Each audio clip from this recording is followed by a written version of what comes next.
Restoranda təqdim olunan hər bir yeməyin təhlükəsiz və keyfiyyətli olması müəssisənin qida təhlükəsizliyi proseslərinə peşəkar yanaşmasından asılıdır.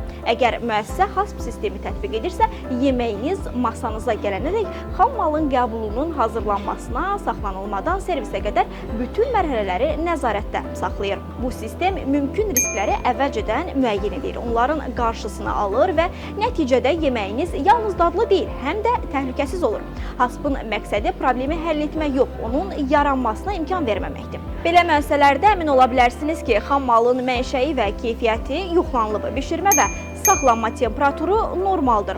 Gigiyena qaydalarına ciddi şəkildə əməl olunub. Sahibkarları isə restoran və ictimai yaşayış müəssisələrində bu etibarlılığı yaratmaq istəyirlərsə, Azərbaycan Qida Təhlükəsizliyi İnstitutunun HACCP xidmətlərinə müraciəti tam doğru seçimdir. Daha ətraflı məlumat üçün afisi.gov.az saytına daxil olun və ya 1003 çağrı mərkəzi ilə əlaqə saxlayın.